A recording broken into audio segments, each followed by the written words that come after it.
Hello বন্ধুরা, welcome to my channel. আজ আমি বানাচ্ছি মূলোর পরোটা। তো এটা বানানোর জন্য প্রথমেই মূলোগুলোকে কেটে রাখতে হবে ভালো করে ধুয়ে। এরপর গ্রেটারের সাহায্যে ভালো করে কিন্তু গ্রেট করে নিতে হবে। তোমরা কিন্তু আমি এইভাবে করছি সেইভাবে কিন্তু গ্রেটটা করবে, যেন দুদিকে যেন গ্রেটারটা দিয়ে গ্রেট করা না হয়, ঠিক আছে? এরপর এই গ্রেট করা হয়ে গেলে মূলো থেকে পুরো একদম সম পরিমাণে জল কিন্তু নিগড়ে নিতে হবে। একটুও কিন্তু জল যেন এর মধ্যে না থাকে। জল থেকে গেলে কিন্তু পরোটাটা কিন্তু ভিজে যাবে, ভালো হবে না, ঠিক আছে? এবার এর মধ্যে লাগছে যে পরিমাণগুলো সেগুলো হচ্ছে কাঁচা লঙ্কা কুচি এখানে আমার প্রথমেই লাগছে, তারপর এখানে লাগছে আমার ধনেপাতা কুচি, এরপর লাগছে এখানে আদা কুচি, তারপর লাগছে এখানে পেঁয়াজ কুচি। তোমরা চাইলে এটাকে নিরামিষও বানাতে পারো, যার যেমন ইচ্ছা সেটা করে নিও। এরপর আমি এখানে ময়দা আর আটা কিন্তু ভালোভাবে মেখে রেখে দিয়েছি।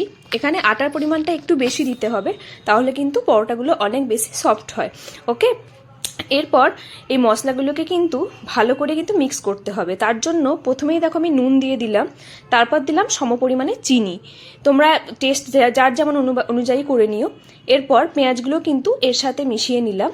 এবার মিশ্রণটাকে ভালোভাবে মিক্স করতে হবে। মিক্স করার পর তোমরা এটাকে ভাগ করেও রেখে দিতে পারো পুর হিসাবে, বা যার যেমন ইচ্ছা করে নিও। এরপর ময়দা থেকে আমি লেচি কেটে নিয়েছি, তোমরা দেখতেই পাচ্ছ। লেচিগুলো কিন্তু একটু রুটির আকারের মতো হবে, একদম ছোট ছোট হবে, খুব বেশি বড় করো না, কারণ এর মধ্যে পুর অ্যাড হবে তো ওই জন্য। এবার দেখো রুটির মতো করে আমি কিন্তু এটাকে বেলে নিচ্ছি। একদম পাতলা করে বেলতে হবে, পাতলা করে বেললে ভালো হয় এটা। এরপর তোমরা দেখতেই পাচ্ছ পরোটাটা আমি কিভাবে বানাচ্ছি। এর জন্য চারিদিকে কিন্তু পরোটা রাউন্ড করে কিন্তু পরোটাটা জল মাখিয়ে নিতে হবে, একদম মানে ধারগুলোতে জল মাখিয়ে নেওয়ার পর এর মধ্যে অ্যাড করতে হবে যে পুরটা আমরা বানিয়ে রেখেছিলাম।